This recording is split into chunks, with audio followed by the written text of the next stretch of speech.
Bueno, hola, buenos días. Hoy es la segunda de las reuniones destinadas a presentar una visión panorámica de la asignatura Historia de la Arquitectura número 3. Mi nombre es Eduardo Gentile, profesor de la Taller Vertical de Historia de la Arquitectura número 1, junto a Fernando Gandolfi y Fernando Aliata. El nivel 3 de la asignatura coordino está integrado por Omar Loyola, que aquí está presente en esta charla, y seguramente algunos de los docentes se irán sumando, docentes que son Cecilia Bravo Almonacid, José Bierrin, Javier Pérez, más conocido como Vito Pérez, y Sibardo Agustín Lanfrit. Más un grupo de colaboradores, entre ellos Ana Brandoni y Omar, ¿me recordás quién más está? Omar.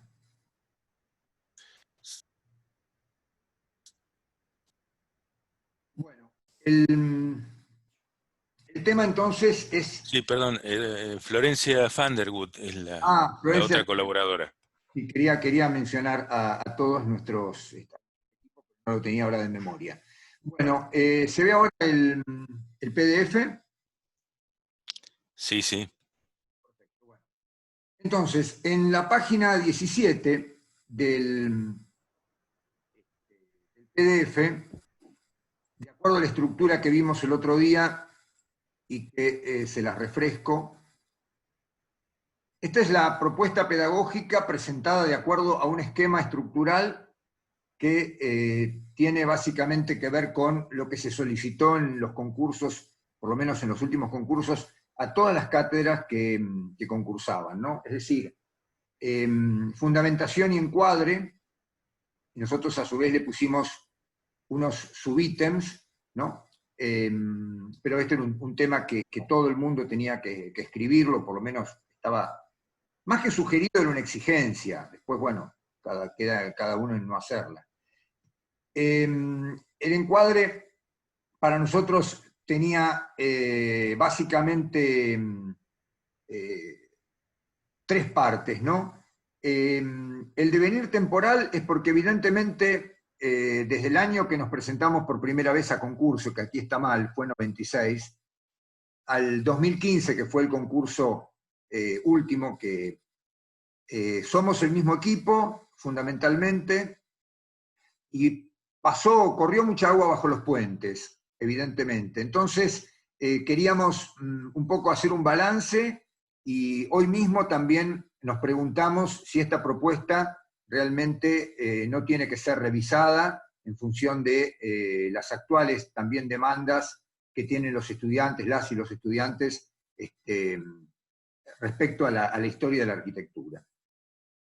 El encuadre institucional tiene que ver, obviamente, desde nuestro país como Estado, como sociedad, pero sobre todo institucional como Estado, al marco universitario, a nuestra facultad, ¿no? Y luego todos los aspectos específicos que tienen que ver con el plan de estudio, la instancia de trabajo final de carrera, que en 2015 todavía no había comenzado. Fíjense que el plan de estudios comenzó a implementarse en el 2011 y recién la gente comenzó a cursar proyecto final de carrera en el 2016. Esto es importante porque justamente el proyecto final de carrera, al integrar todas las áreas de la facultad, entre ellas historia, tenía que suponer que nuestra asignatura tenía que constituir un aporte medular a ese proyecto final de carrera. Proyectos de extensión tenía que ver con que justamente la cátedra siempre se involucra en algún tipo de actividad de extensión, que bueno, que es un compromiso que tenemos con la comunidad en general.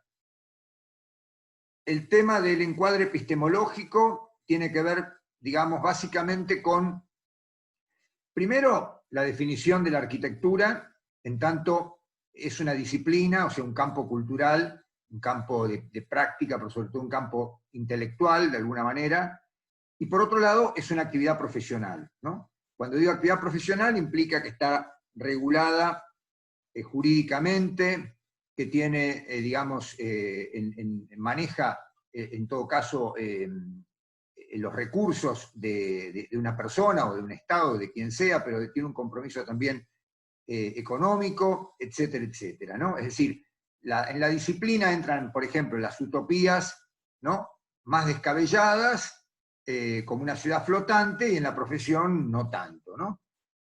Justamente la redefinición de sus alcances y límites, ¿no? O sea, esto era importante porque estábamos historiando un campo que no es solamente la disciplina, sino también la profesión, ¿no? Y si no entendemos esa diferencia teóricamente y no la palpamos en definitiva, por eso les digo, en la disciplina entran las utopías, ¿no?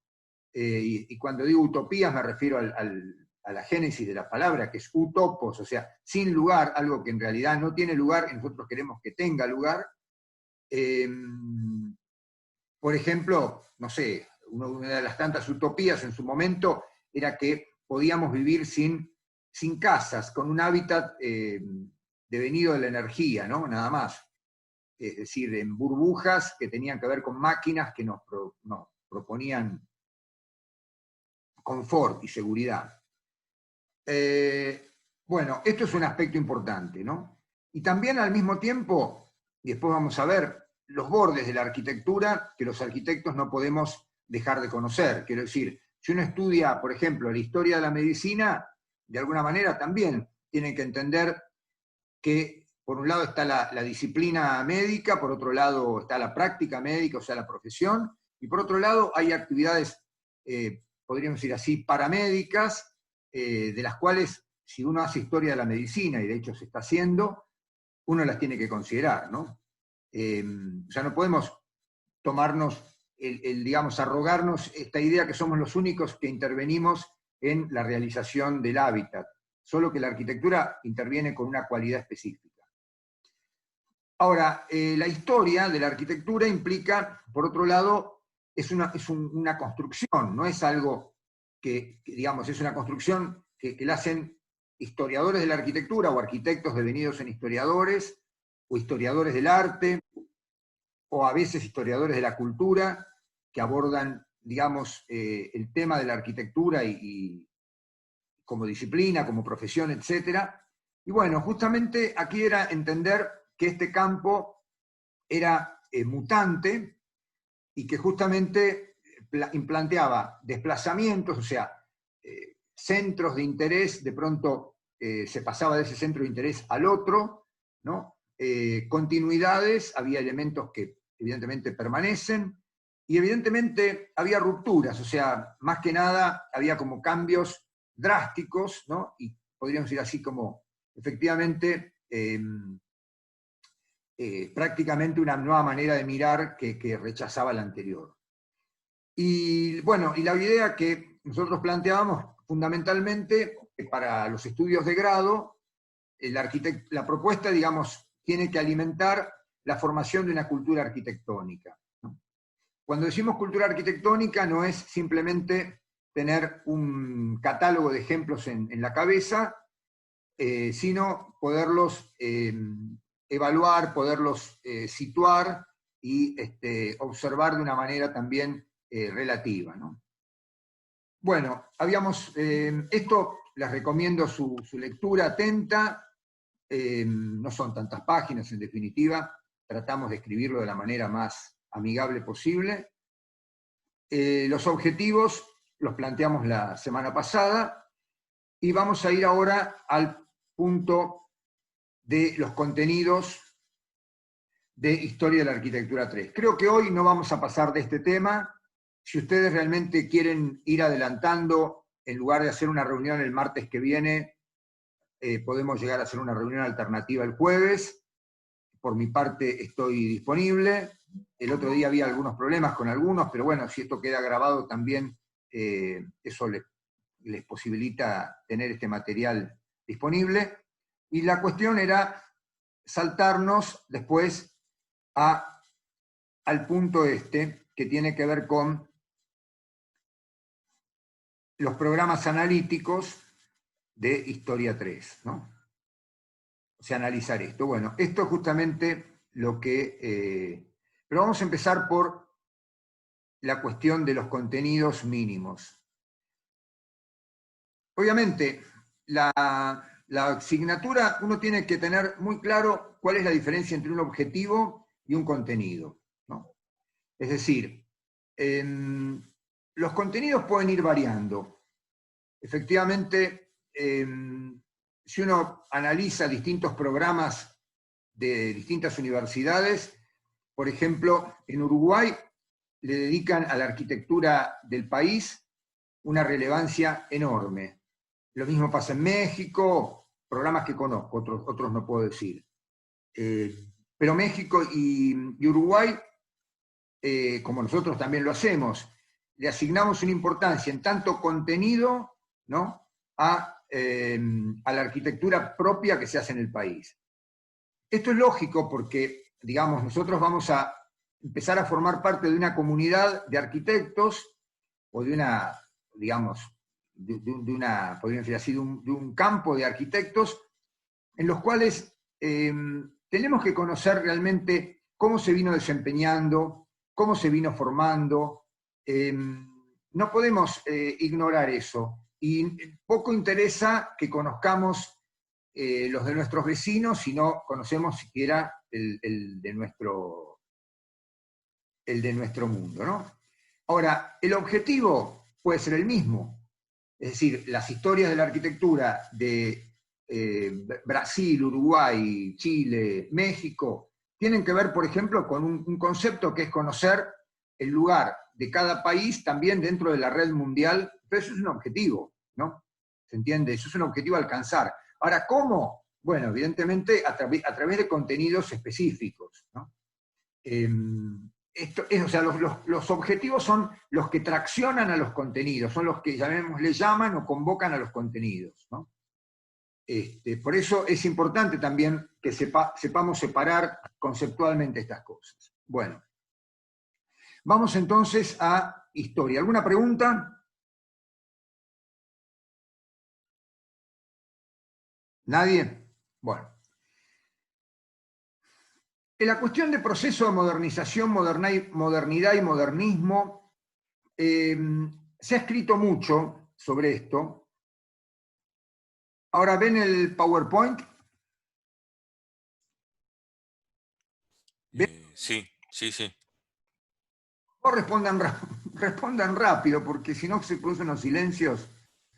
Bueno, un autor que trabajó, o sea, si ustedes buscan, hay una biblioteca, ya realmente a esta altura hay una biblioteca sobre la cuestión de modernidad, modernismo, proceso de modernización, etcétera, construida por sociólogos, historiadores, economistas, antropólogos, etcétera, etcétera.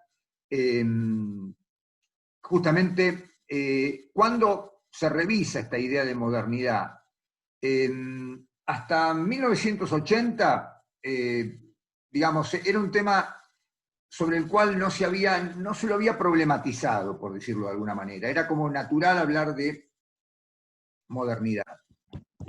A partir justamente de la crisis, de la puesta en duda de la modernidad, fundamentalmente por lo que se llamaron las corrientes posmodernas, o se autodenominaron corrientes posmodernas, que curiosamente nacieron en sede arquitectónica, si bien habían tenido un antecedente literario, pero nacieron en sede arquitectónica con un famoso libro de 1975, 77, si no recuerdo mal, de Charles Jencks, que justamente agitaron las aguas, ¿no?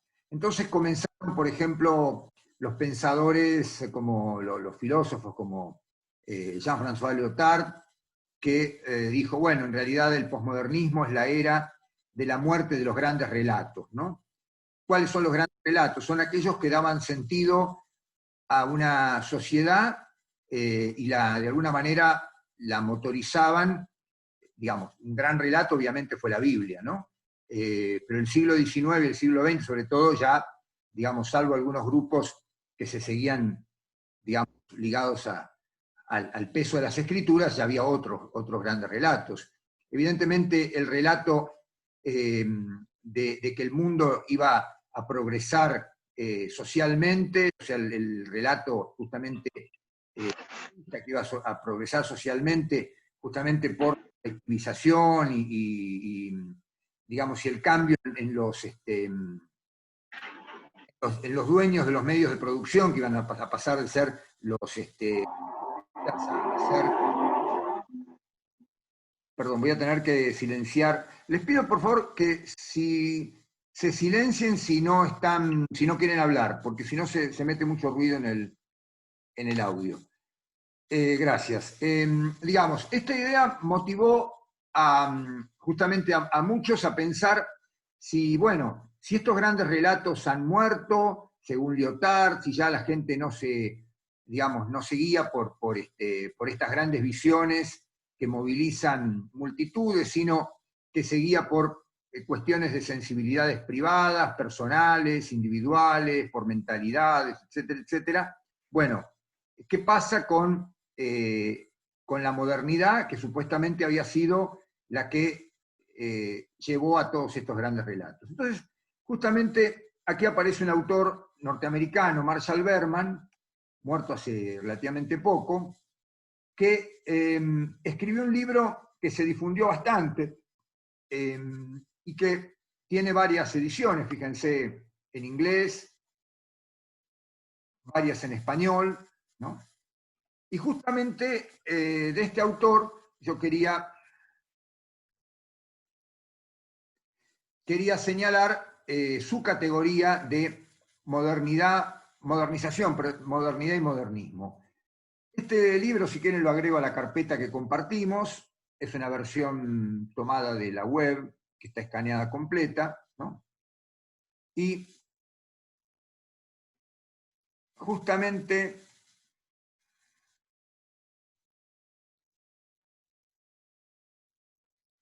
él habla, perdón, que no lo tengo marcado porque en realidad es un PDF sellado, ¿no? Pero dice, la vorágine de la vida moderna ha sido alimentada. Cuando habla de la vida moderna, está refiriéndose al estado de lo que uno llamaría modernidad, ¿no? Vida moderna, ¿no? Ha sido alimentada por muchas fuentes. Los grandes descubrimientos en las ciencias físicas que han cambiado nuestras imágenes del universo y nuestro lugar en él, la industrialización de la producción que transforma el conocimiento científico en tecnología, crea nuevos entornos humanos y destruye los antiguos, acelera el ritmo general de la vida, genera nuevas formas de poder colectivo y de lucha de clases. Las inmensas alteraciones demográficas que han separado a millones de personas de su hábitat ancestral, lanzándolas a nuevas vidas a través de medio mundo. El crecimiento urbano rápido y a menudo caótico. Los sistemas de comunicación de masas, de desarrollo dinámico, que envuelven y unen a las sociedades y pueblos más diversos. Los estados cada vez más poderosos, estructurados y dirigidos burocráticamente, que se esfuerzan constantemente por ampliar sus poderes. Los movimientos sociales masivos de personas y pueblos, que desafían a sus dirigentes políticos y económicos y se esfuerzan por conseguir cierto control sobre sus vidas. Y finalmente, conduciendo y manteniendo a todas estas personas e instituciones un mercado capitalista mundial siempre en expansión y drásticamente fluctuante. En el siglo XX, los procesos sociales que dan origen a esta vorágine, manteniéndola en un estado de perpetuo devenir, han recibido el nombre de modernización. O sea, fíjense que nosotros, como, digamos, tenemos que hacer un estudio de la arquitectura, no podemos dejar de pensar que un factor que podríamos decir así es extradisciplinar, porque tiene que ver con aquello que nosotros en el taller de teoría 2, digamos, el nivel 2 de teoría, llamamos lo inespecífico, aquello que no es específico de la arquitectura, pero nos afecta directamente. Justamente este proceso de modernización, ¿no?, es fundamental que lo entendamos, ¿no? Es lo que muchos en una época llamaban contexto, pero eso es un término que implicaba un recorte casi como si el texto fuera el objeto y el contexto prácticamente fuera en una caja donde uno tiene un producto, el embalaje, ¿no? El embalaje que lo contiene. No es tan así, no es tan sencillo ni... Bueno, y justamente dice, estos procesos de la historia mundial han nutrido una asombrosa variedad de ideas y visiones que pretenden hacer de los hombres y mujeres los sujetos, tanto como los objetos de la modernización. Darles el poder de cambiar el mundo que está cambiándoles, abrirse paso a través de la vorágine y hacerla suya.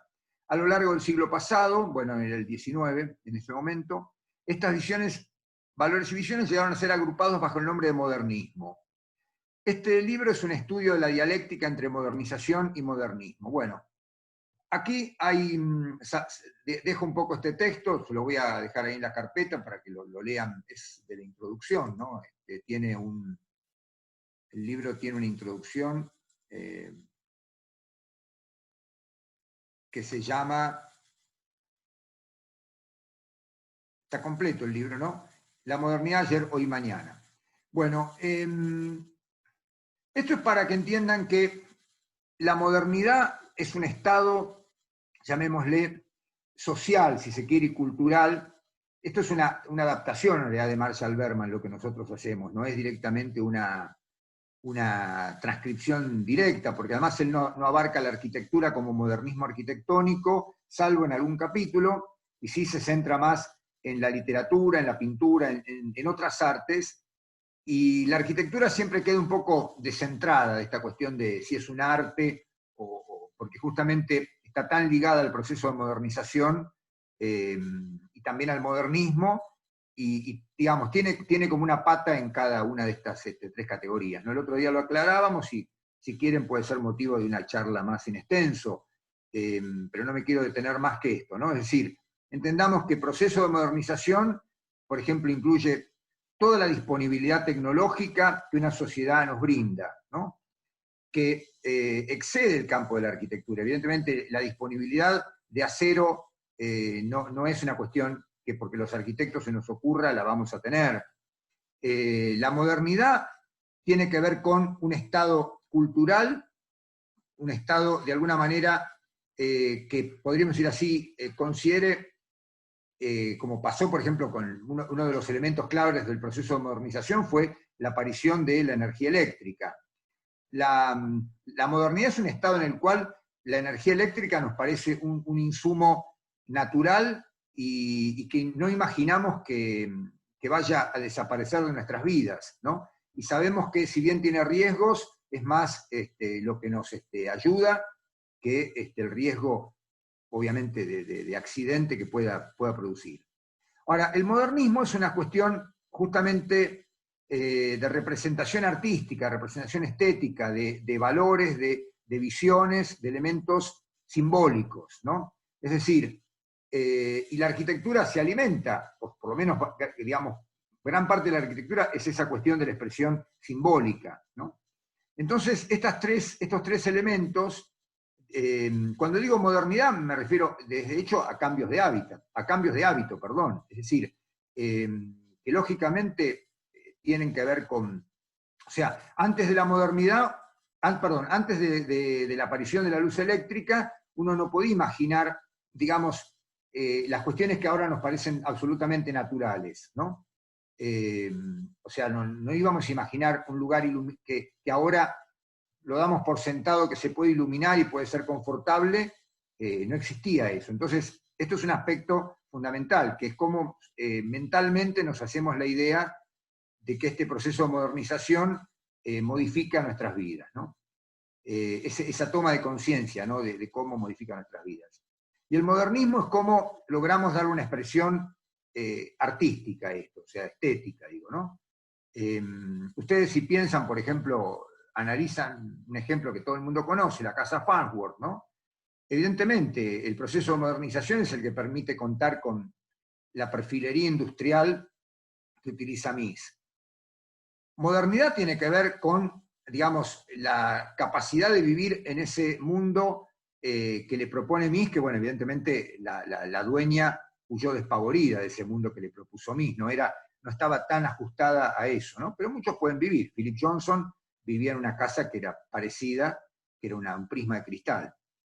Y modernismo es justamente la expresión que hace que trabajar con perfiles, trabajar con grandes planos de cristal, tenga podríamos decir, una respuesta estéticamente específica, ¿no? Porque también, qué sé yo, la casa de Hitler en en las montañas de, no sé cómo se llamaba, de Cueva del Lobo, o no sé, no, tenía un nombre raro, ¿no? También tenía un vidrio tan grande como el de la Casa Farnsworth, y no tenía nada que ver con el lenguaje modernista de Mies, sino todo lo contrario. Bueno, ¿qué significa, digamos, la diversificación de prácticas y poéticas? Bueno, muy sencillo. ¿Por qué diversificación de prácticas? Porque, digamos, la palabra práctica, ustedes la van a encontrar a veces a menudo, es un concepto que deriva de Michel Foucault, el filósofo francés, y en realidad se relaciona con aquellas cosas que no necesariamente son propias de una sola profesión, ¿no? Es decir, por ejemplo, dentro, si ustedes se ponen a pensar, ¿cuántas prácticas incluye la profesión de arquitecto? ¿No? Si lo piensan, una cantidad enorme, ¿no? Desde, por ejemplo, contabilizar, eso sería una práctica, ¿no? Uno contabiliza metros cuadrados, metros lineales, cúbicos, etcétera, ¿no?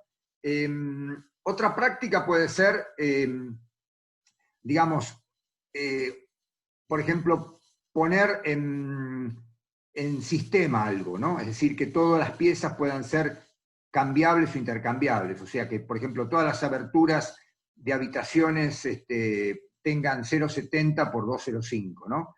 Entonces, esa sistematización es una práctica, ¿no? Y así uno podría, digamos, dentro del universo del proyecto de arquitectura, encontrar innumerables prácticas, ¿no? Que a veces están compartidas con otras profesiones, por eso, con otras actividades, por eso muchas veces nosotros dialogamos con otras actividades a partir de prácticas comunes, ¿no? Si ustedes lo piensan, podemos dialogar con cualquier fabricante, porque tenemos también nosotros incorporado la idea del estándar, ¿no? Estandarizar sería una práctica, etcétera, etcétera. Ahora no se me ocurren otras por el momento, pero bueno, las pensémoslas. Y poética significa esto, el modernismo implica poéticas, ¿no? Es decir, la diversificación de prácticas atiende sobre todo al proceso de modernización, ¿no? Evidentemente, nosotros, por ejemplo, tuvimos que pasar del conocimiento que en un momento era esencial de las trabas de ladrillo, ¿no? Cuando, ¿te acordás, Omar, cuando nosotros empezamos la carrera, que tenías que saber todas las trabas de ladrillo habidas y por haber? Sí, sí, sí. Bueno, hoy no es, o sea, esa práctica, digamos, ha caído en desuso. Entonces, digamos, porque de pronto es más importante saber cómo se combinan perfiles de galvanizado con panelería, etcétera. O sea, entonces, esas prácticas tienen que ver con el proceso de modernización. Y las poéticas tienen que ver con el modernismo, es decir, el manejo del lenguaje, si nosotros justamente trabajamos con figuras compactas y minimalistas, o si trabajamos con una suerte de ruido formal, ¿no? Basado en la fragmentación, esas son poéticas distintas. Pero lo que no tenemos que olvidar es que por ocuparnos demasiado de una, ignorar a la otra. Y a veces sucede que mucha bibliografía atiende más a las poéticas que a las prácticas, ¿no? Y en realidad, cuando uno lo que quiere es inducir a que ustedes se formen de una manera integral, no solamente conociendo, como decía algún arquitecto, las moditas, ¿no? Que o sea, poco aprecio esa expresión, pero bueno, obviamente tenía que ver con estas poéticas, ¿no? Entonces, nosotros en Historia 3, y eso yo he insistido en las primeras teóricas siempre, que partimos de la crisis de la idea de clasicidad, ¿no?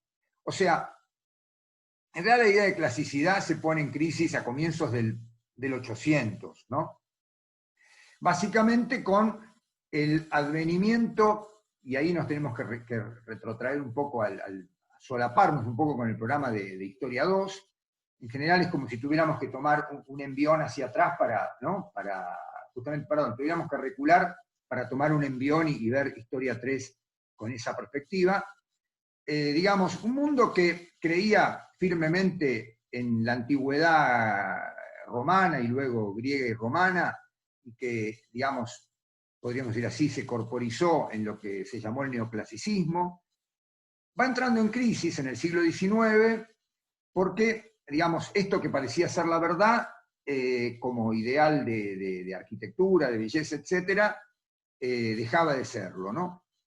Y justamente lo que nosotros queremos ver es cómo van surgiendo, ¿no?, las teorías y la praxis arquitectónica contemporánea, porque lo que tenemos que tener en cuenta es que aquello que aparece en 1920 es como llamémosle como la emergencia visible o algo que emergió, digamos, a la superficie, podríamos decir así, a lo visible, de todo un campo de búsquedas que venía de atrás. Es decir, no son cuestiones que se inventan en un fin de semana entre 1919 y 1920 o entre el 17 y el 18, ¿no? Es un largo proceso. Entonces, lo que tenemos que entender, y esto lo dijo una vez Mies, no se inventa todas las mañanas una nueva arquitectura, ¿no? O sea, esto por eso nos lleva a repensar las fuentes, y todos los libros en general, empezando por ejemplo por Benévolo, que ya ustedes no lo usan o lo han dejado de usar, pero particularmente un libro como el de Kenneth Frampton o el libro de Alan Colquhoun, que son manuales en este momento bastante corrientes, empiezan a buscar estas fuentes. O sea, por ejemplo, Viollet-le-Duc, ¿no?, tipo del siglo XIX, ¿no?, cuya visión de la estructura como elemento clave en la arquitectura va a tener una enorme influencia en los arquitectos del siglo XX, particularmente con la aparición del hormigón armado, ¿no? Que superase las anteriores aporías estéticas. ¿Qué quiere decir aporías estéticas? Aporía es algo que no tiene poros, o sea, algo que no tiene salida, que no tiene... Es decir, aporías estéticas, y esto yo lo revisaría ahora, ¿no?, pensándolo después de una cantidad de cosas. Pero en definitiva, lo que no encontraban los arquitectos en el siglo XIX era el nuevo estilo. O sea, no lograban encontrar un nuevo estilo. O sea, con los estilos del pasado, que iban combinando libremente, encontraban que eso no llegaba a la síntesis buscada. El nuevo estilo, entre comillas, fue el Art Nouveau, ¿no?, básicamente, porque la palabra nuevo estilo, por eso está entre comillas, viene de un libro de Henri Van de Velde que se llama Hacia un nuevo estilo, ¿no? De ahí a que está entre comillas y con mayúscula. Justamente porque Van de Velde decía, tiene que haber un estilo que represente los valores contemporáneos, ¿no? Este fue un gran deseo, es decir, que finalmente la arquitectura moderna, básicamente a partir de Le Corbusier, a partir de Wright, a partir de Alvar Aalto, a partir de Mies van der Rohe, etc., justamente encontró, o quiso, o por lo menos, vamos, dijo, bueno, este es el estilo, sin usar la palabra estilo en realidad, pero esta es la arquitectura que representa justamente el estado de modernidad y proceso de modernización actuales, ¿no? Es decir, cuando Alvar Aalto va a trabajar con elementos de madera, etcétera, tiene que ver obviamente con la industria finlandesa, ¿no?, que pone en la madera y en una cuestión esencial. Cuando Mies trabaje con perfilería, va a pensar en el mundo industrial, digamos, tanto, bueno, alemán y fundamentalmente después norteamericano, pero bueno, de los países desarrollados.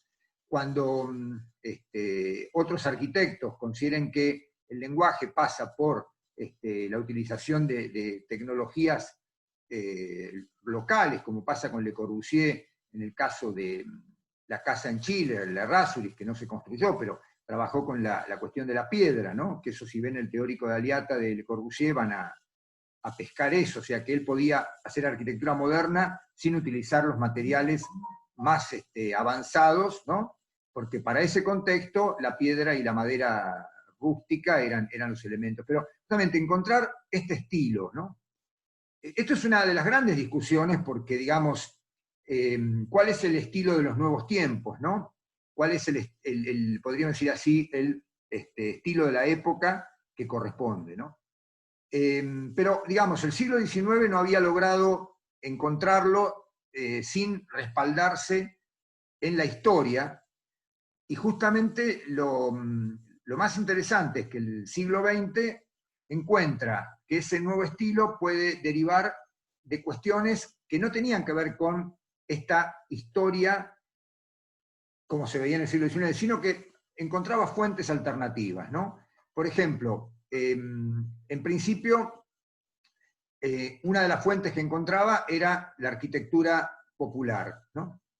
Es decir, la arquitectura blanca, la arquitectura de Le Corbusier, o la arquitectura de los arquitectos de la década del 20, justamente tal como se representó en la exposición de la Weissenhof en Stuttgart en 1927, fue justamente parodiada o censurada por los nazis como arquitectura para países del norte de África.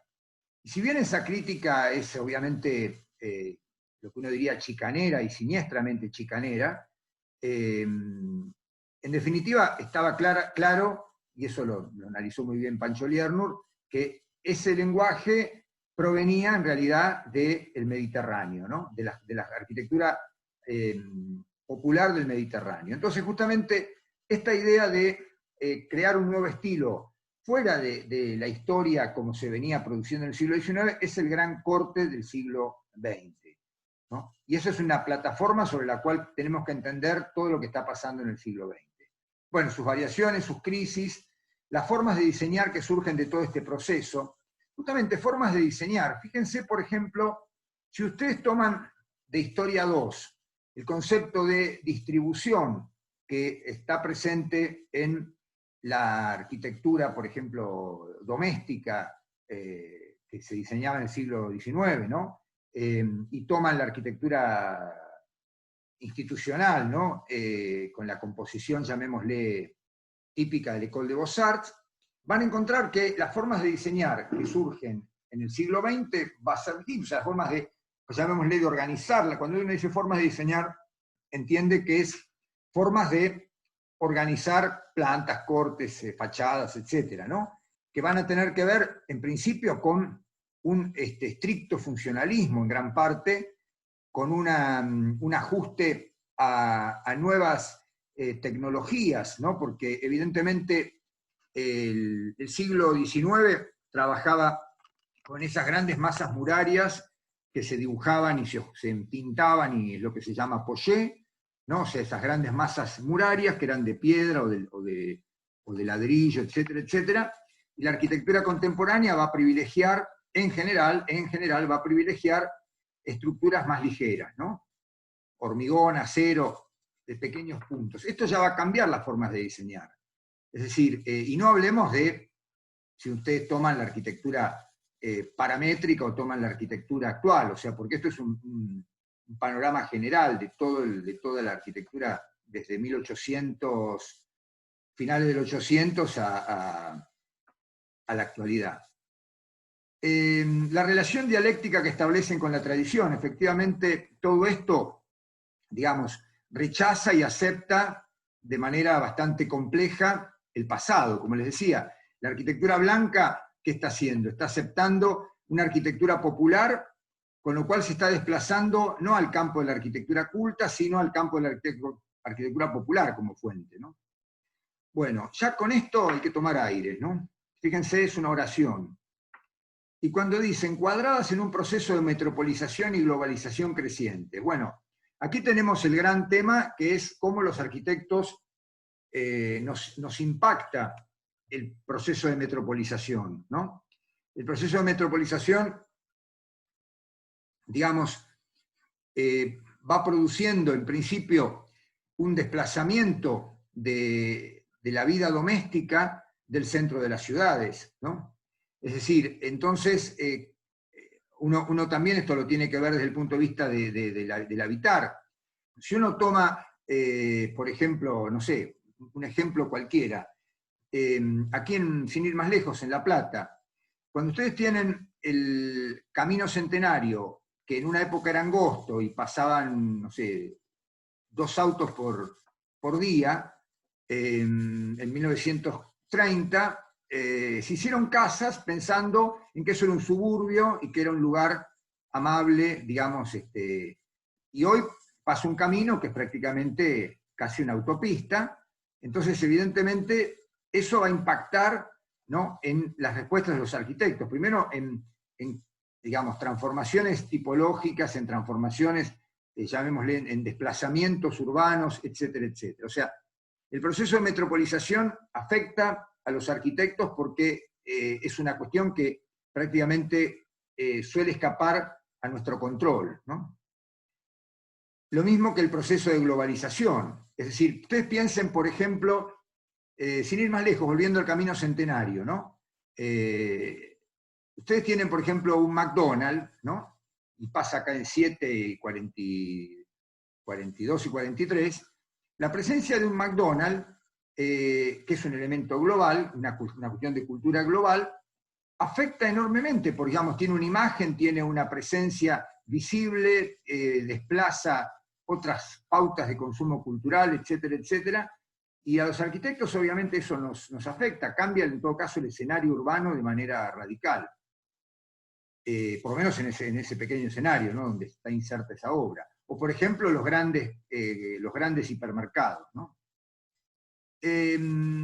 Bueno, justamente ahí es, en este contexto central, la articulación de esto con el universo técnico, productivo y cultural emergente de la Revolución Industrial. Bueno, obviamente está claro que este universo técnico, productivo y cultural, o sea, lo que sería modernización y proceso de modernización y modernidad, son claves, ¿no?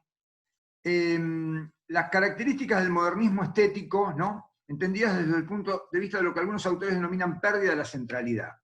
Bueno, justamente la arquitectura clásica, y ustedes lo pueden encontrar con cualquier ejemplo, sin ir más lejos, piensen en una villa paladiana, en la Villa Rotonda, se basan en un concepto de arquitectura jerárquica, donde hay un elemento jerárquico que preside el conjunto, hay un elemento que normalmente ocupa una posición central, o por lo menos clave, o un hito, es un elemento...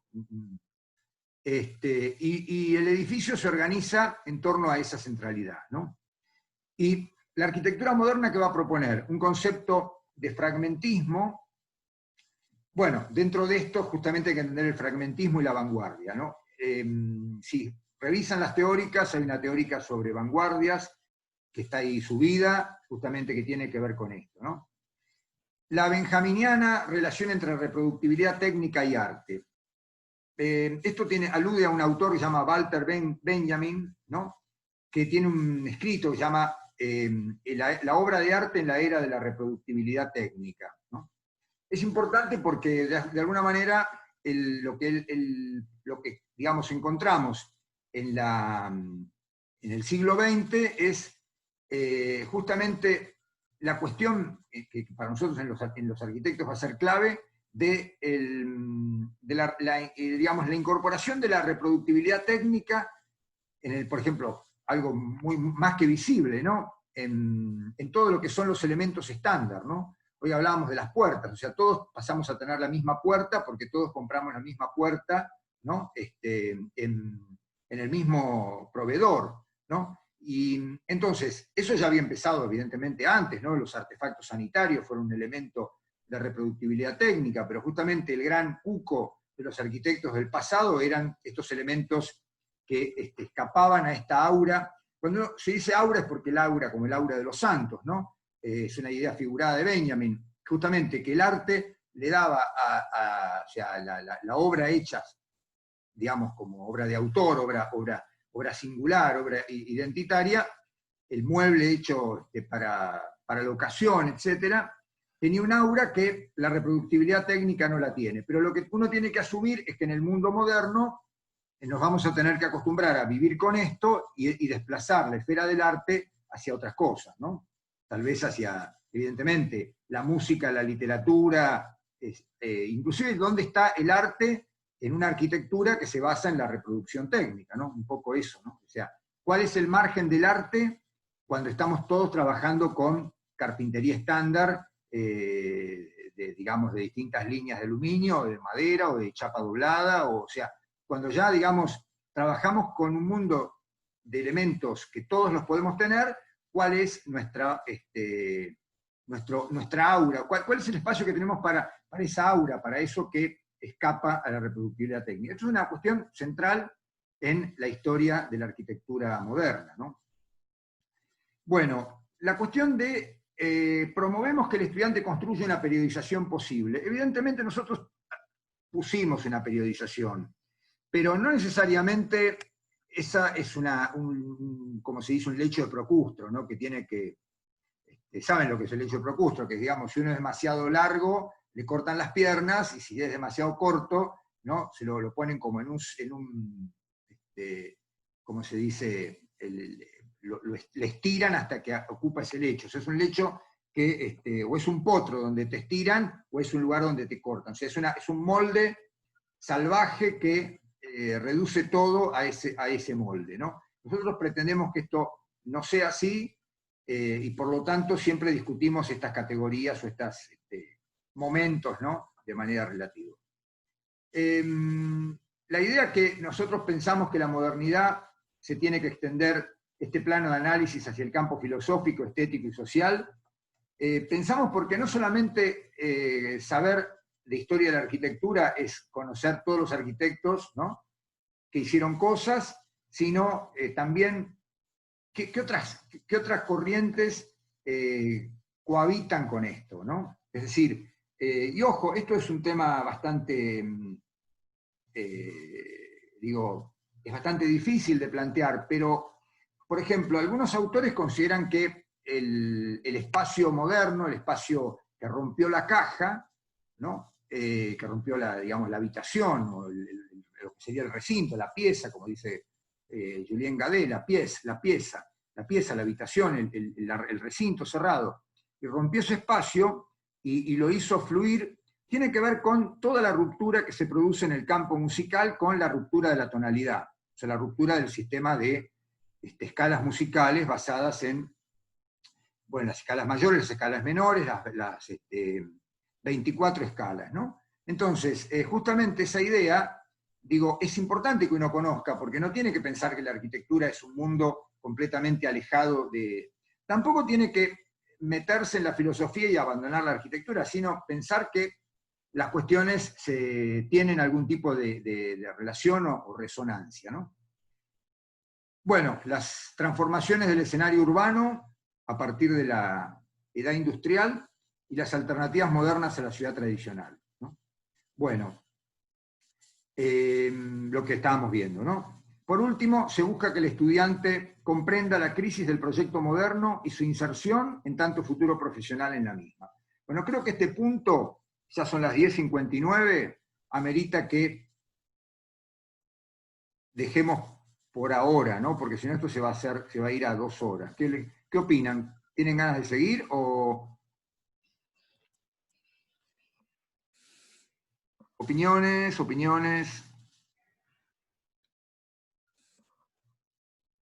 Creo que no están. Que la dejamos que se grabe y la vemos después. Está bien. Yo por Le dicen por mí, quiero seguimos, tener un poco dice. el consenso de ustedes, ¿no? En serio. Quiero ver las caras. ¿Qué Sí, opinan? yo no tengo problema. Seguimos. No tengo problema. Listo, bueno, vamos a seguir entonces. Bien.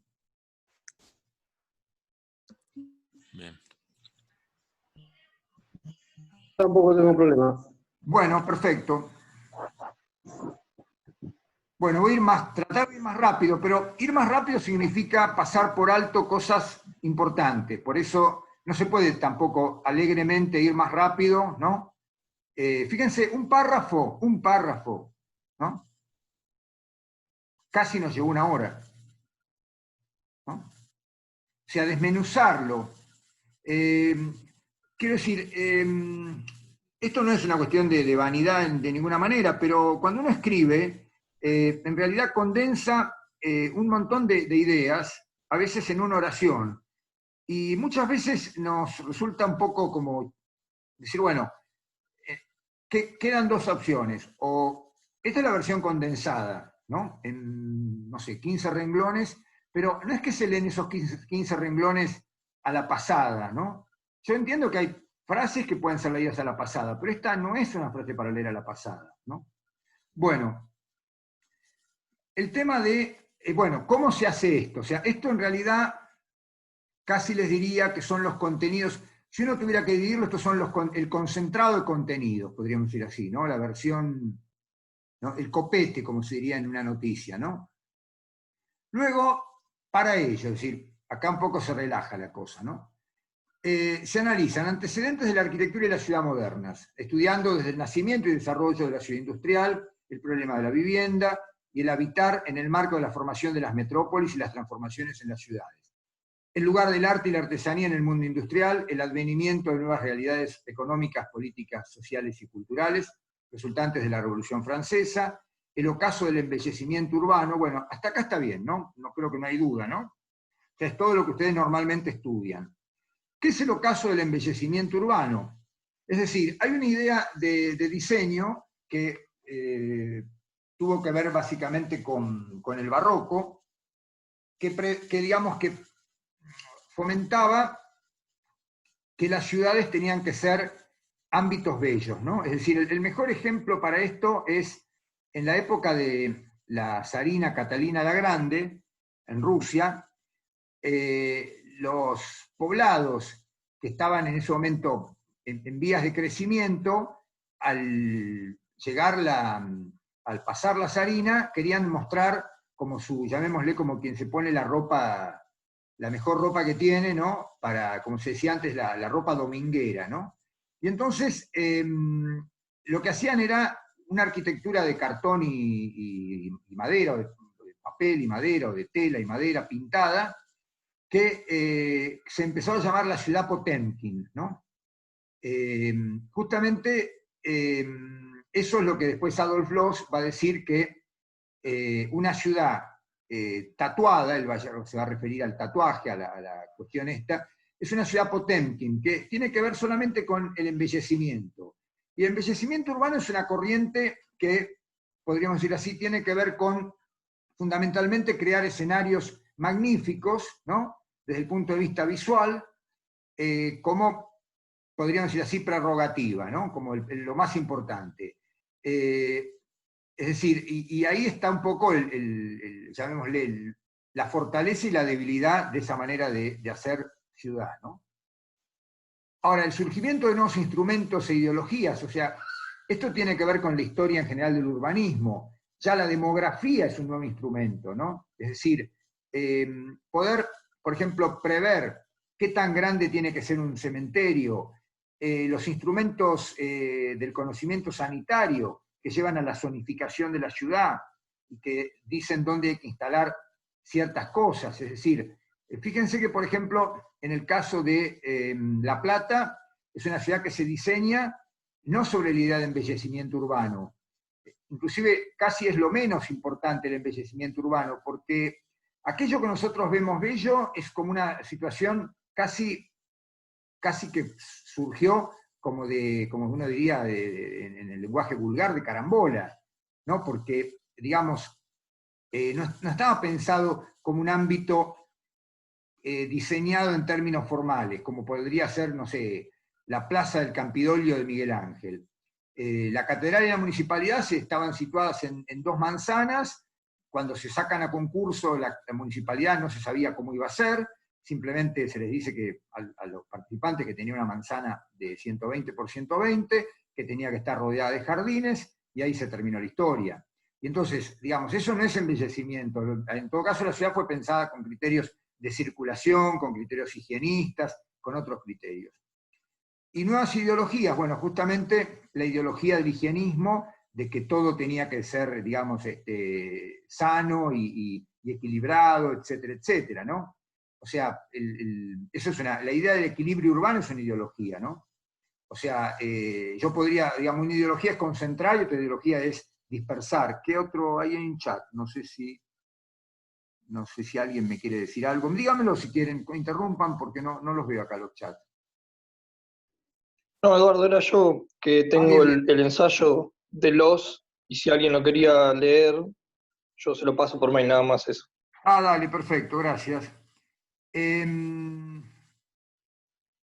Si todo lo que quieran compartir tienen el Facebook, que es un lugar, es como una gran pizarra pública para colgar cosas, no ponemos, salvo, o sea, ojo, no, para colgar cosas de la materia, no quiero que eso se convierta en vendo tablero, hago render, no, por favor, esas cosas. Hemos echado gente del grupo, justamente por un uso, doy, por ejemplo, vender cursos de historia, todo eso no. Pero después todo lo demás es genial.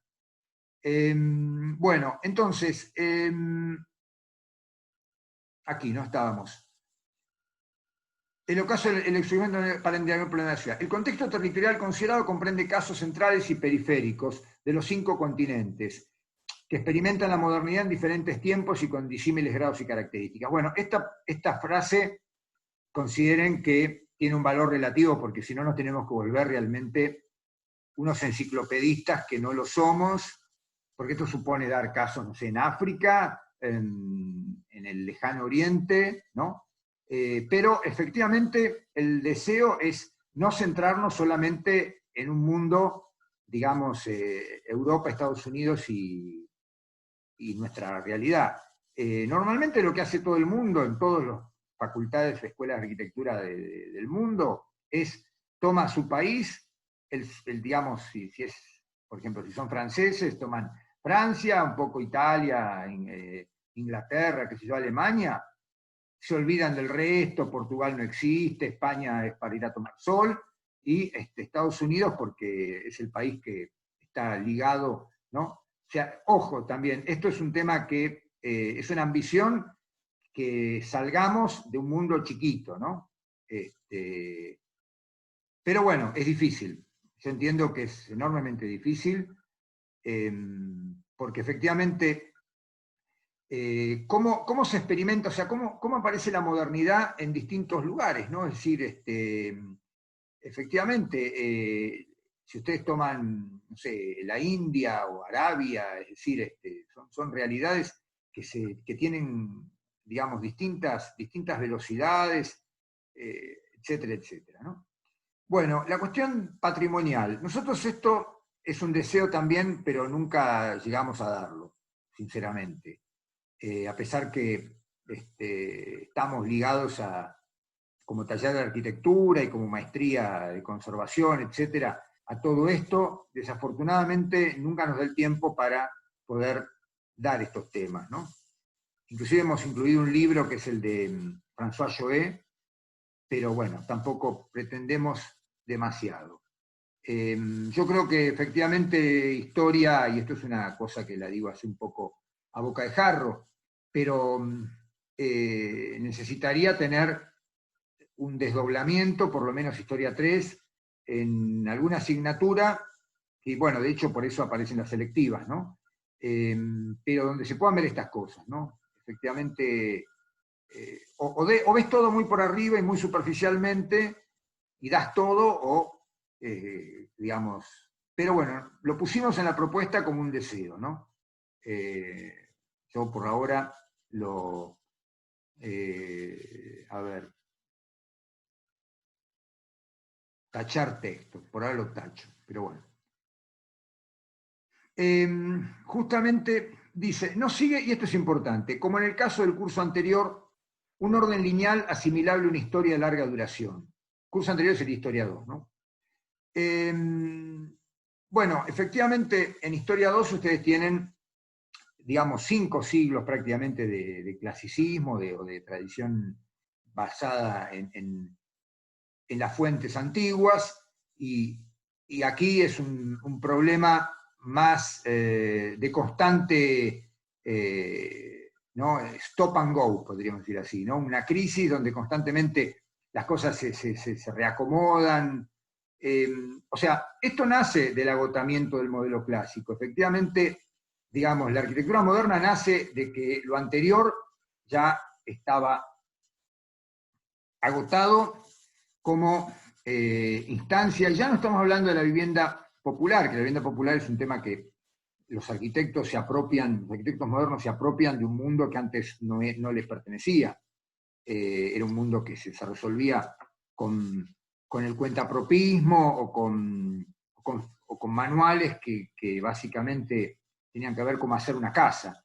Sí, básicamente es un agotamiento del modelo clásico que tiene que ver, por ejemplo, con la representación de las instituciones, ¿no? Que implica una constante bifurcación, un desdoblamiento acelerado de una historia. Bueno, bifurcación yo creo que la palabra habría que eliminarla, porque nada más que bifurcarse sale en cualquier dirección, ¿no? Censurar, listo, censurada, ahí está. Un desdoblamiento acelerado, ¿no?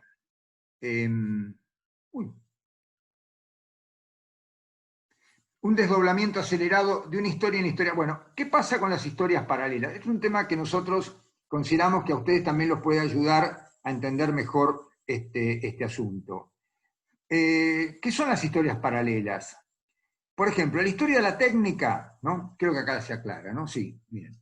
Por ejemplo, líneas diversas. Por ejemplo, cambios en el conocimiento y la evolución de la teoría del proyecto, ¿no?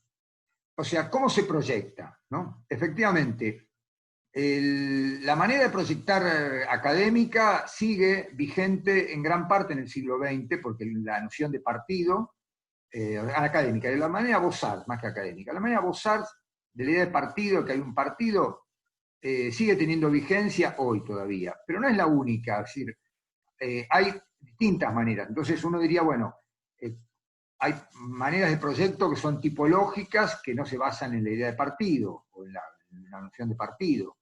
En todo caso, se basan en reproducir alguna tipología. Hay maneras paramétricas que no tienen nada que ver con el concepto de partido, etcétera, etcétera, ¿no? Bueno, esto sea manera de proyecto. Crecimiento acelerado de las ciudades. La historia de la ciudad es una historia paralela a la historia de la manera de proyectar, ¿no? Evidentemente, ¿no? Bueno, con los desequilibrios, el problema de la vivienda masiva. Bueno, el problema de la vivienda masiva también es un problema aislado, porque puede haber crecimiento acelerado y no haber cuestiones de vivienda masiva. Cuando digo vivienda masiva, sí, bueno, ¿cuál es la vivienda? ¿Qué significa vivienda masiva? Esta es una gran pregunta.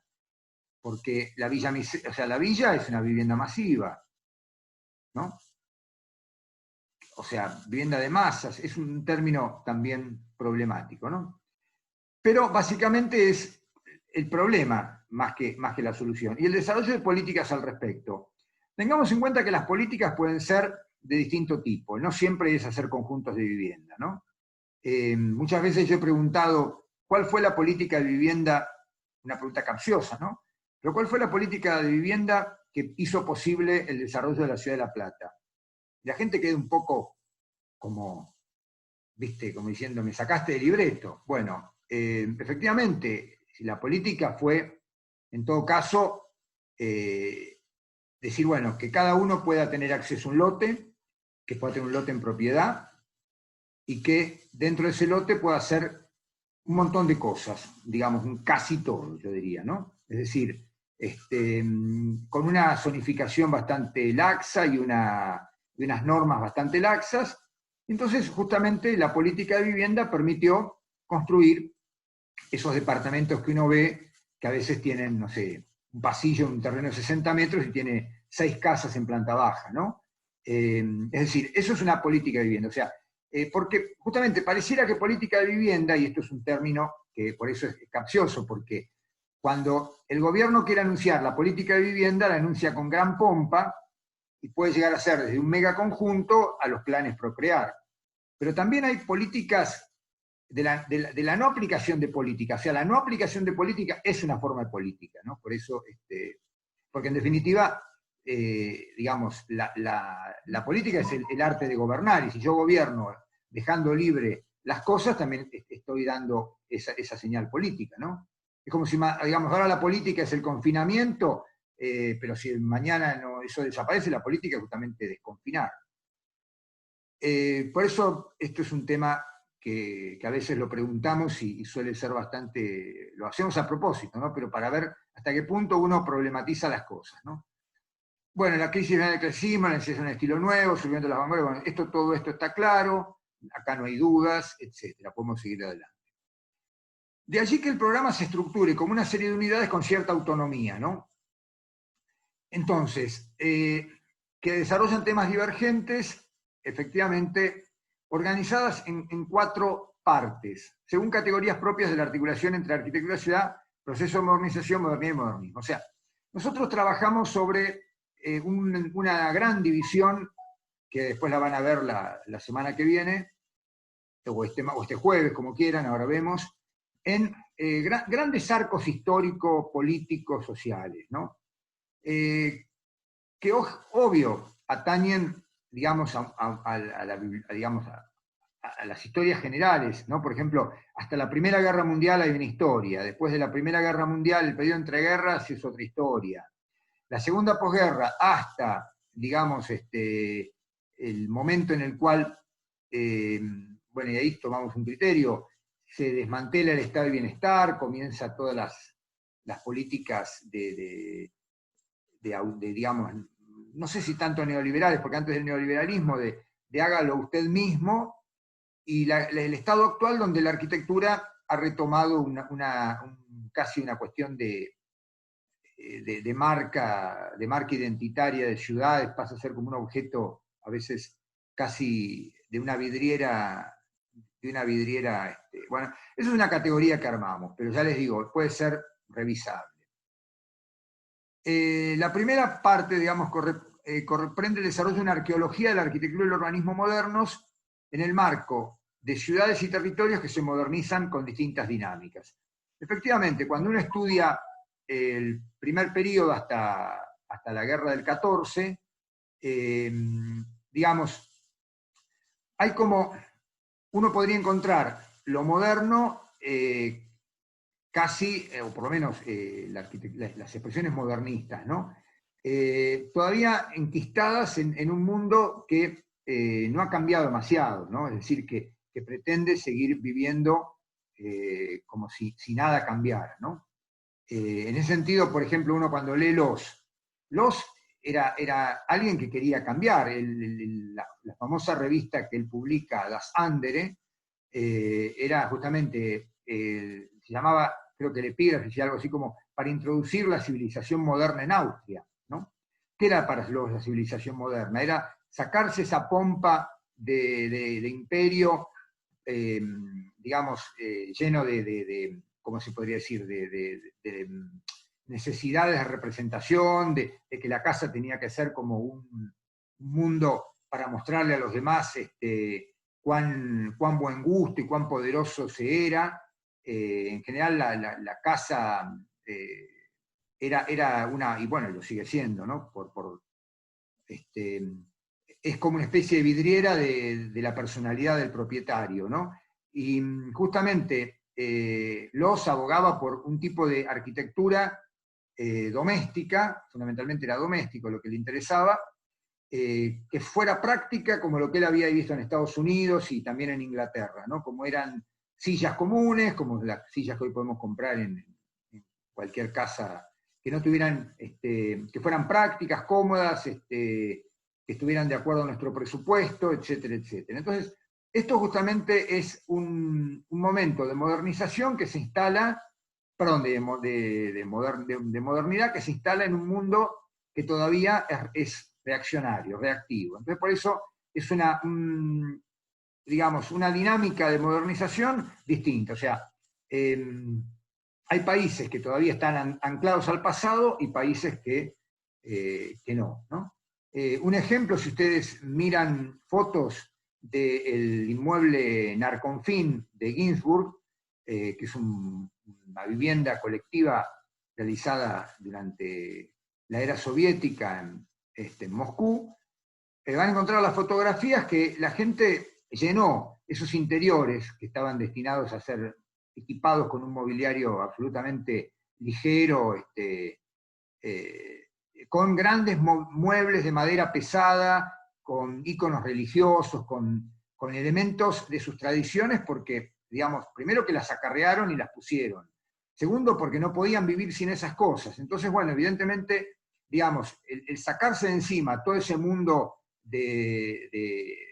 digamos, del pasado, que tendría que ver con la instancia de modernidad, ¿no? Es decir, poder cortar amarras con ese pasado, ¿no? Es decir, bueno, yo voy a vivir una vida moderna, no voy a vivir más una vida como la de mis abuelos, bisabuelos, etc. Voy a liquidar la antigua cama pomposa, o no pomposa, pero de mi familia, voy a tener voy a dormir, no sé, en un colchón tirado en el piso. Esa es cuestión moderna, digamos, de modernidad, digamos, obedece a distintas dinámicas, ¿no? Es decir, hay sociedades que se modernizan, otras no tanto, etcétera, etcétera, ¿no?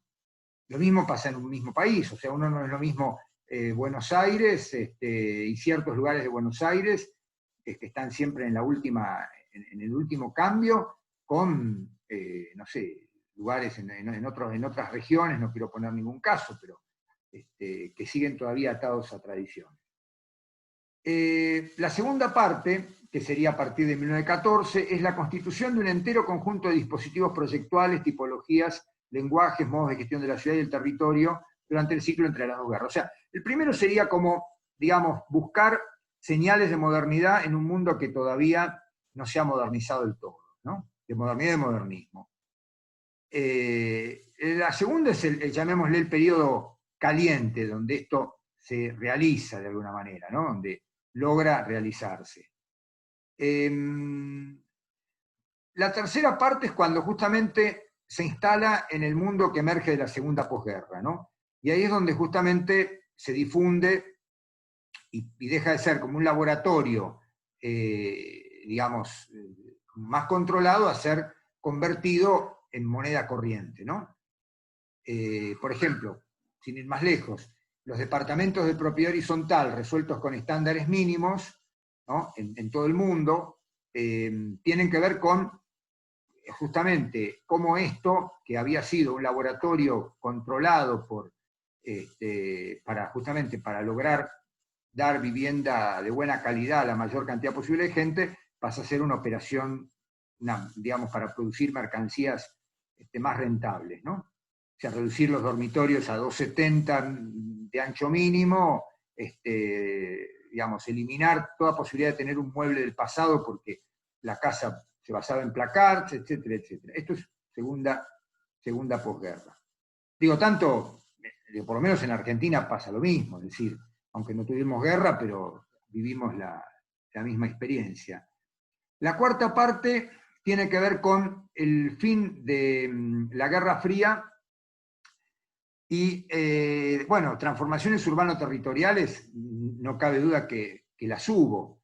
Tras el fin de la Guerra Fría y el presente, proponiendo discutir un final abierto. Efectivamente, aquí es donde la historia se vuelve ya más una posición de debate crítico, ¿no? Bueno, la idea esta, ¿no? Que cómo está organizado, ¿no? Que hay, digamos, hay una, ¿cómo se llama? Una serie de tópicos, que eso los vamos a ver la semana que viene.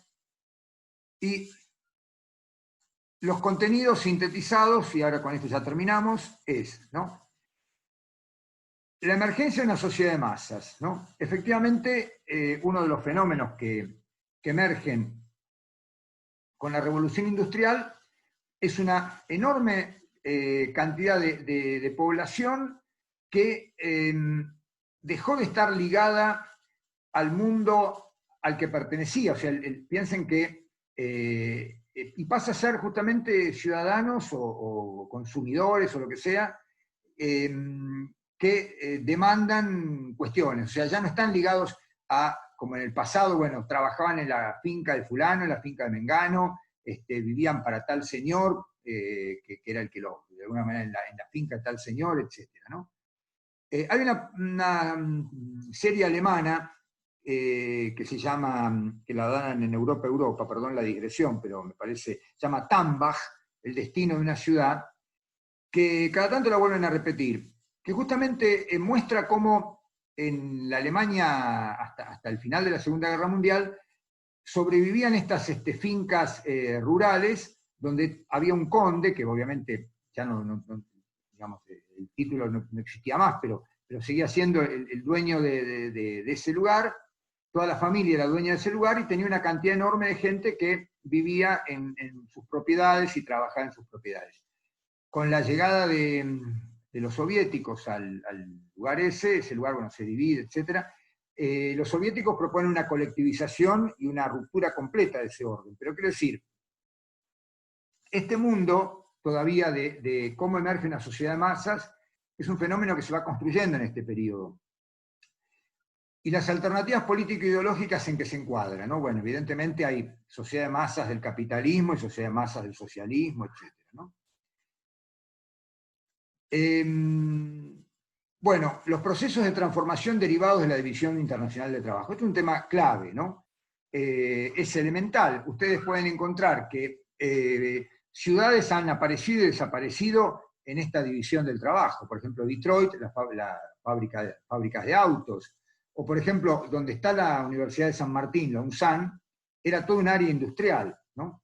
Es decir, la División Internacional del Trabajo lleva básicamente, particularmente en nuestro caso, ¿no?, al fenómeno del auge de importaciones, pero también al mismo tiempo la concentración en grandes plantas, primero, es decir, piensen que la industria primero estaba en la ciudad de Buenos Aires, por ejemplo, dentro de lo que es Barracas, etc., luego se va a estos parques, el primer salto que hace es irse a Avellaneda, fuera de la General Paz, y luego se va directamente a grandes plantas, ¿no?, como las plantas de General Pacheco, de autos, etc. O sea, hay como tres traslados.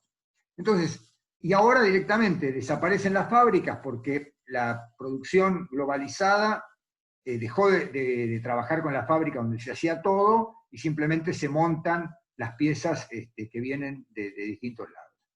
Bueno, el marco político, económico, social, socialismo, capitalismo liberal, bla, bla, bla, centro y periferia, bueno, esto son cosas generales. Cambios técnicos y nuevos desarrollos de la arquitectura, ¿no? Evidentemente, esto es un tema que le damos mucha importancia, en la cuestión del paso de ciudad-metrópolis. Quiero decir, cuando uno piensa en el paso de ciudad-metrópolis, tiene que ver con una complejidad de redes de circulación que se van planteando. Fíjense, por ejemplo, uno de los últimos puestas al día metropolitanas de Buenos Aires sucedió hace muy poco tiempo, que fue el viaducto, ¿cómo se llama?, el que va de Paseo del Bajo, ¿no? Porque, digamos, todavía la ciudad de Buenos Aires tenía elementos premetropolitanos, ¿no? O sea, como todo el tránsito a nivel, un elemento clave de lo metropolitano es la circulación a distintos niveles, o sea, la circulación de alta velocidad, la circulación de mercancías, la circulación, digamos, separada, o sea, la separación del tráfico ya es un elemento metropolitano. Transformaciones en los saberes involucrados y las técnicas de proyecto, bueno, esto ya está. Constitución de alternativas que sustituyan a la tradición clásica, bla, esto ya está. Arquitectura moderna como reacomodamiento de los saberes y prácticas, ¿no?, de cara, o sea, enfrentado sería, ¿no?, a los problemas de la dinámica de la condición moderna, ¿no? Evidentemente, digo, con esto es para que entiendan que, por ejemplo, en un momento pasamos de tener los libros de los órdenes de columnas a el Neufert, ¿no?, a las medidas que tiene que tener una casa, ¿no? Bueno, las distintas cuestiones, los contenidos, ¿no?, vanguardia, movimiento moderno, bla, bla, bla, bla. Y finalmente, y acá terminamos, las tensiones que tienen que ver con estos polos, ¿no? Renovación, conservación, regionalismo, internacionalismo, singularidad o estilo internacional, lo regional, lo global. O sea, esto de alguna manera es parte de este mundo de tensiones que evidentemente observamos como parte de esta crisis permanente de la arquitectura moderna. Bueno, con esto podemos decir que por hoy ya sí, terminamos. Y preguntas, a ver, buenísimo, no tengo el ensayo de los... Pacheco, gracias, General Pacheco. Bueno, preguntas.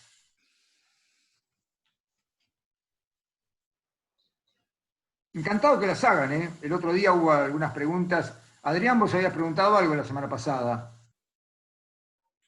Sí, respecto de la primer consigna, que la sigo trabajando, así que... Justamente yo decía, ¿cómo evitar que uno ponga toda la pasión. Evidentemente nadie puede evitar poner la pasión. Lo que pasa es que evidentemente tenemos que tener una... Es decir, por ejemplo, cuando yo dije hoy la pérdida del centro, el historiador que trabajó con la idea de pérdida del centro era un historiador austríaco, llamado Hans Edelmeier, que toda la arquitectura moderna, en la medida en que había abandonado las antiguas estructuras de autoridad que tenían digamos, hasta el siglo XVIII, que era la Iglesia y el Estado, pero en todo caso el Estado monárquico, ¿no? Había producido obras sin ningún tipo de valor. Con lo cual, en el fondo, estaba diciendo que había que volver a este orden, ¿no?, de la Iglesia y el Estado autoritario, ¿no? Y esto es un sueño, quiero decir, lamentablemente es un sueño que se reitera, ¿no? Es decir, entonces, uno a veces como historiador adopta cierto criterio partisano, porque no podemos tampoco, digamos, dejar de lado nuestras ideologías, ¿no? Digamos, es más que evidente, ¿no? Es decir, ¿se entiende? O sea, el tema es que uno tiene que ser consciente también de lo complejas que son las ideologías que no se alinean directamente con ninguno de los partidos políticos necesariamente que puedan estar en este momento, ¿no?, jugando en la danza del poder, pero sí uno tiene que tener conciencia, ¿no? Porque ya les digo, los remito a leer un texto muy interesante que está en el blog, ya lo comenté la semana pasada, ¿no?, en el blog, no sé si está en el blog. Omar, lo de Pancho, ¿dónde está?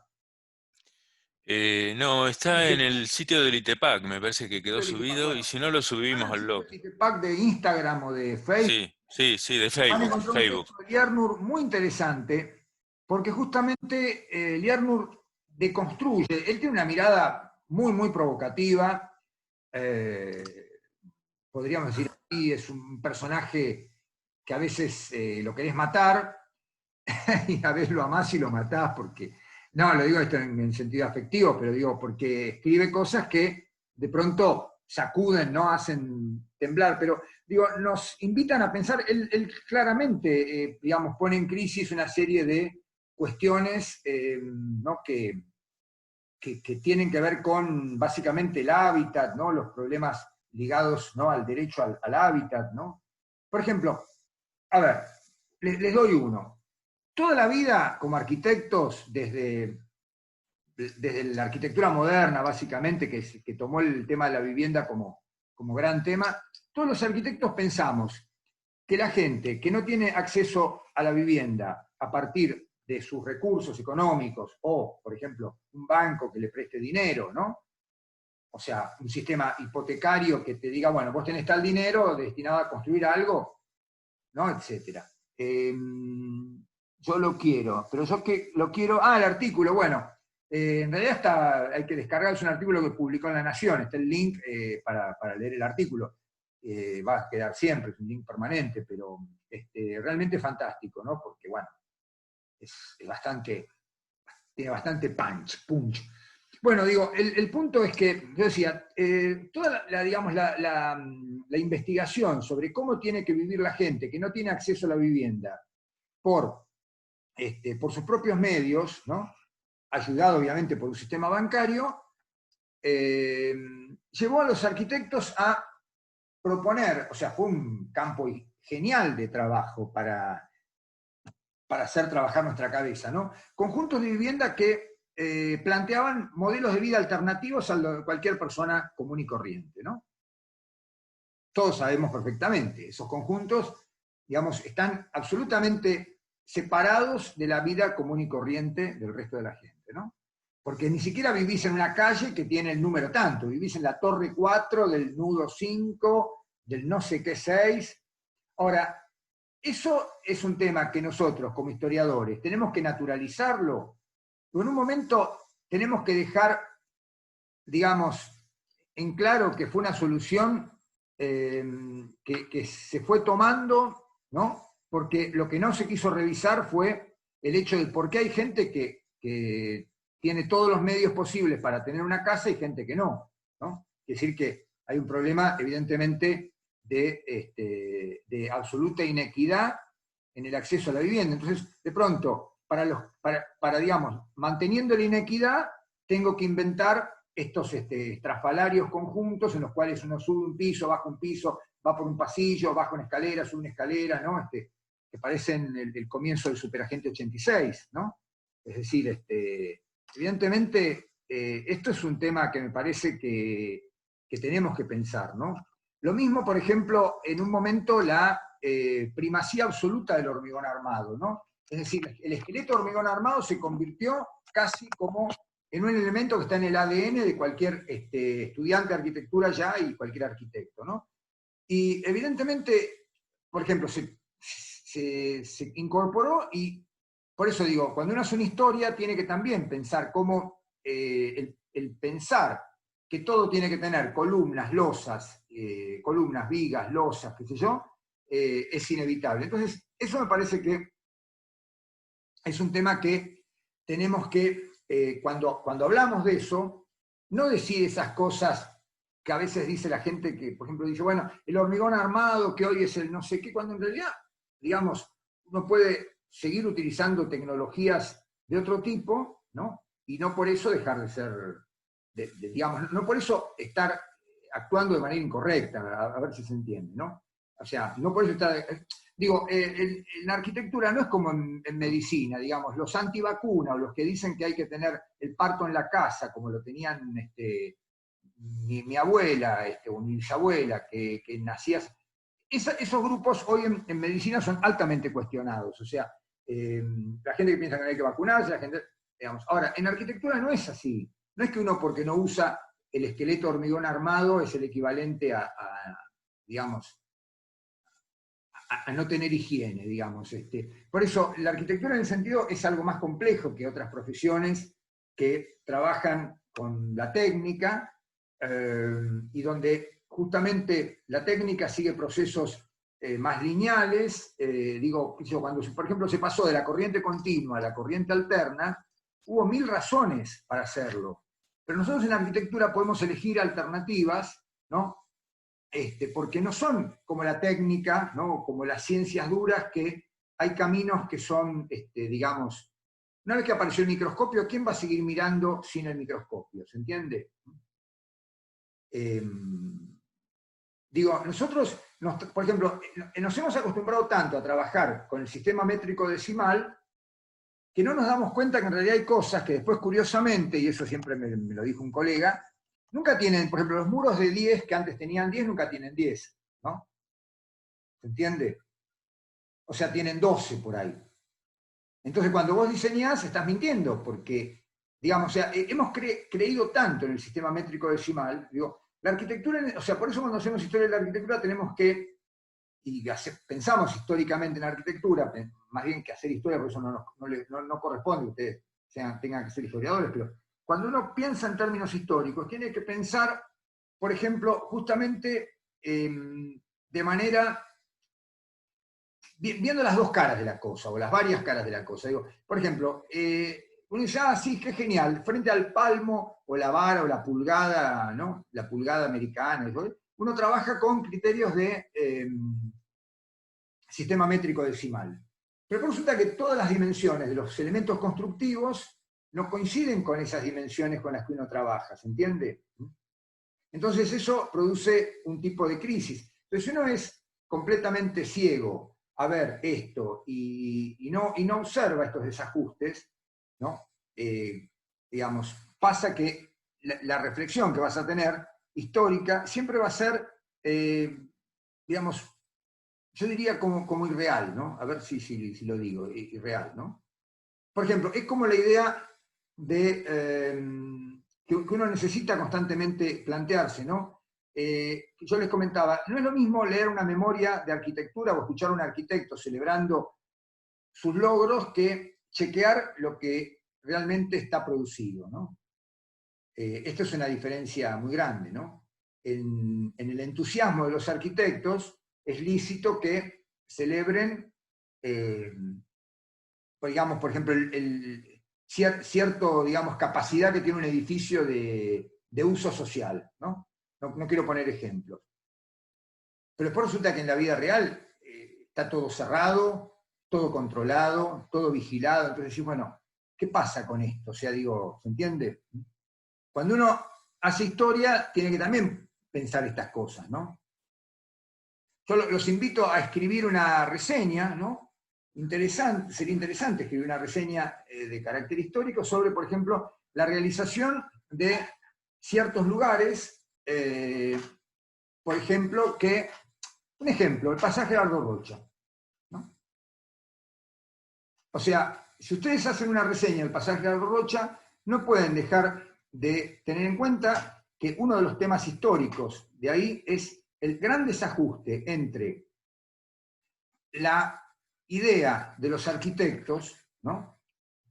De que eso se use fluidamente, que uno puede entrar por 6, por 7, por 49, por 50, ¿no? Etcétera, y después el uso real que se le da por parte de las autoridades que lo administran, ¿no?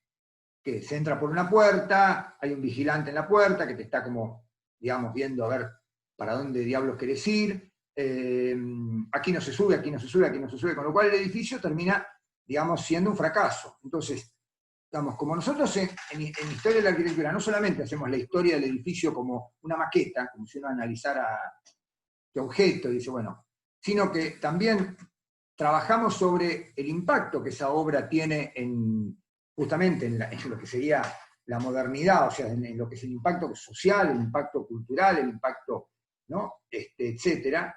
No podemos dejar esas cosas de tener en cuenta, ¿no? ¿Se entiende? O sea, por eso nosotros siempre planteamos que historia de la arquitectura tiene que ser un ámbito de reflexión, obviamente apoyado en el conocimiento, pero donde ustedes, digamos, no se cieguen. Porque si nosotros en Historia de la Arquitectura les proponemos que ustedes sigan algún dogma escrito, ¿no? Evidentemente esta materia sería todo lo contrario, ¿se entiende? Es como si yo les dijera, bueno, para cuidarse de los virus, píntense todos con esmalte sintético, ¿no? Como la vaca de Milka, de pies a cabeza, ¿no? ¿Se entiende? Se mueren, o sea, no respiran, quiero decir, o sea, no dar las nociones equivocadas, eso es lo que nos preocupa. O sea, lo que pretendemos es que puedan reflexionar con historia, no que carguen una mochila tan grande que finalmente no puedan pensar nada, ¿no? Por eso hay un equilibrio entre el poder pensar, y eso es una de las cuestiones que, insisto, solamente se da a través de un proceso o de cursada o de discusión.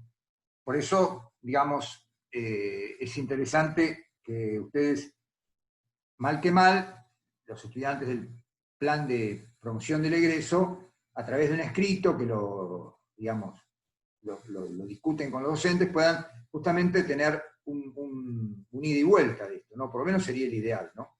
Y de última, utilizar los canales posibles para discutir estas cosas, ¿no? Pero ya les digo, si esta materia sirve para que ustedes tomen el camino errado, preferiríamos que no exista, sinceramente. Porque de hecho historia puede desaparecer, no pasa nada, ¿entiende? O sea, digo, es una materia que, de hecho, Walter Gropius en la Bauhaus dijo, no historia de la arquitectura, ¿no? Digo, entonces, la pregunta es esta, si existe, y esto se discutió bastante, si existe, que exista para algo, ¿no? Si está, porque si no, uno tranquilamente puede ser arquitecto sin historia de la arquitectura, ¿no? ¿Entiende? Lo que pasa es que es una realidad que, ya les digo, por eso queremos que esto, para que realmente tenga un valor, direccionarla en un sentido productivo, ¿no? O sea, cuando digo productivo y no digo correcto, productivo, algo que realmente sirva para ustedes para movilizarles la cabeza, ¿no? No para anquilosarlos de conocimiento que no puedan, a partir de ese anquilosamiento no puedan pensar, ¿no? Por eso el tema es justamente tratar, es un camino difícil, no es una cosa que, o sea, yo lo digo ahora muy tranquilamente, pero obviamente a mí me llevó digamos, años poder también, ¿no? Construir este camino. Lo que pasa es que, bueno, uno lo que trata es de tratar de llevarlos ustedes por los atajos posibles para que el camino lo puedan empezar a transitar lo antes posible, ¿no? Bueno, no sé si quieren preguntar algo más.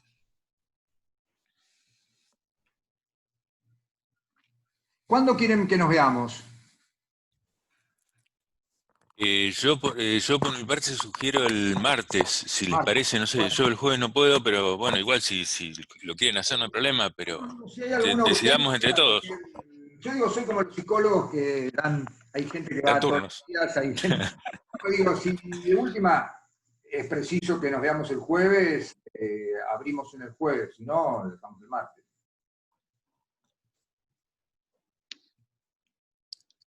Comenten lo que les parece. Creo que no habiendo ninguna opción. ¿Las charlas las van a ir subiendo todas? Sí, Porque sí, yo trabajo alternado. inmediatamente ahora termina, ya se procesa, digamos, se descarga la máquina y ya la subo Al Facebook. si la subo al YouTube y bueno, la subo a la carpeta, en definitiva, la subo al Facebook y después, bueno, ustedes la publican también En el blog. en el blog. Pero, Sí, sí, digamos, lo primero que hago es la subo al Facebook, que es donde yo tengo sí. acceso directo. Pongo el link, Bueno, va a quedar como público, Bien. o sea, digamos, cualquiera que entra al YouTube la chequea. Queda Está bien. como la otra, la anterior pública, ¿no? bárbaro. Bueno, nos vemos el martes entonces. El martes. Bueno, Después les paso el link, porque no la puse como recurrente, pero les paso el nuevo link. Bueno, chau, chau. bueno. Gracias, Eduardo. Chao, gracias. Chau, chau.